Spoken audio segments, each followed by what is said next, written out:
the others. The new album. The last album you described as Dr. Dre beats with an Ike Turner bowl cut, which I love. Don't remind me. Is that what it said? Wow. About AM. How would you describe this one to those who haven't heard it? Wow, I'm yet to put it into something quite as succinct as that. But perhaps in the next hour or so we can dream You could come up with a perfect line. I haven't thought about that bowl cut for a while. It's a good line. I might have lost something that I had back then. What a knack for describing an album in a succinct sentence. Yeah. Well, is it true that it all started with a piano? Can you tell us about that? Like the starting point of the new album? Absolutely, yeah. Well, I think I can't remember having any ideas before the piano arrived in my spare room where I have a little studio at home. This place, we recorded some of the record here, but before that I'd been working on it at home, and the guitar had seemed to had sort of lost its ability to give me ideas. It seemed like I suppose I think I'd sit every time I felt like I sat with a guitar. I was suspicious of where it was going to go. You know, I think I had a pretty good idea of what the outcome might be, which was completely contrary to how I felt when I sat at this piano, and suddenly, my imagination was ignited once more. Had you played before? I played a little bit I had lessons a little bit as an 8-year-old kid, not for very long, and I never got much further than Ode to Joy, I don't think, but it gave me, it was the first time I'd done anything with a musical instrument. I remember like a few years after that when I got into playing guitars.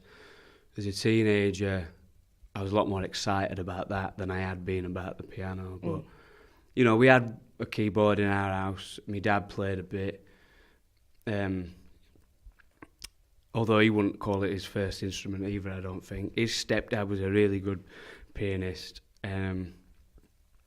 So I'd been around. I'd been around it, and so they were one of my grandmas, and they were one at home. So I'd always played a little bit here and there, and obviously, like when you come to places like this, which I've done a few times in the past 12 years or whatever, I'd occasionally find myself sat at a piano stool. But as far as writing anything on the piano, I hadn't done that, with the exception of one or two things here and there. On the Puppets album, the song Everything You've Come to Expect, I wrote on this organ that I've got at home, and I feel like that and the opening track to this, Star Treatment, were like two pieces I wrote on keyboards that were that are linked, were like kind of from the same time. You know what I mean? So I had that at the start, but as far as any ideas beyond that, it all kind of fell into place after that. After the arrival of the piano, I suppose it's like I'd been playing things that sound like some of the stuff on this album, which very much reminds me of the types of things that I was used to hearing my dad play at home growing up. Like, he's a lot more into jazz than I am, or my mother is, and I think it's sort of him, kind of the types of things he'd play on piano. I'm very much reminded of that, like when I hear this record. Like it reminds me of things I sort of remember hearing as a kid. And this past few weeks we've been rehearsing them. There are certain bits that I sort of think, that's like kind of a move my dad might do. Yeah. Has your dad heard it? Yeah. Is he into it? I think he's all right. Chef. I love it. So let's talk about then the actual lyrical content, because this album, more than any other album that you've done, in my opinion, is, there's a theme, right? A kind of lyrical theme, which is of this place, the Tranquility Hotel, on the moon. Where did that all kind of start? I think where did it start? I think it started with the idea of. It might have been to do with some of the stuff I was reading and some of the films I was watching around then, and the idea of I think it started perhaps from this song Science Fiction, actually, maybe, which is on there. And I think it started with the idea of science fiction and how it's often used, or the worlds that are created within it, or or the idea of space travel, or like time travel, or whatever it might be, is quite often, it seemed to me, or by my estimations, it was used to put out there an idea actually about the world we're living in. I think firstly I became interested in that idea, and I suppose that's where the song Science Fiction, or that's what the song sort of explores a little bit. And then I sort of ended up, I suppose, making a world of my own after that. Yeah. And once I'd opened up the sort of box of language related to science fiction, I couldn't help myself, but there's like a reference to a rocket or something or other every 20 seconds. Yeah. Did it but change? I'm only human. Did it change the way that you, like, did it afford you to work in a different way? I think I made it up as I went along, definitely. It wasn't like there was a preconceived idea that it was going to be named that, or that title was given to the album sort of retrospectively, I suppose. And I think I was drawn to that because some of my favourite records to me feel like places that you can go and sort of move in for a bit if you like, or visit.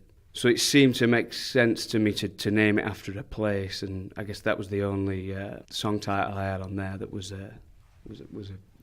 related. It suggested this idea of a hotel complex. The type of sounds I was, or the chord progressions, or the music I was composing, let's say on the piano and like on the other. On these recordings that I was making, definitely informed the lyrics, I feel, as much as any films I was watching or anything that was going on in front of me. I think it often does seem like it really does come from the music. That seems to suggest things to me as much as, if not more than, like everything else. Yeah. Yeah. And lyrically, there seems to be plenty of glimpses of you in there. Would you agree? Well, I hope so. Yeah, I think that's always, that's always the case. Even when you put something down there that you think doesn't make a great deal of sense, I think it's still somehow especially in the case of this record, to me, it sort of takes the whole 11 tracks to sort of tell its story, I suppose. Maybe tell its story is not quite right, but to do its job or do whatever it's going to do, I think it takes the. That was a conscious thing, I think, that I'd learnt from some songwriters that I admire, is just trying to not put it succinctly, I suppose, and let it just.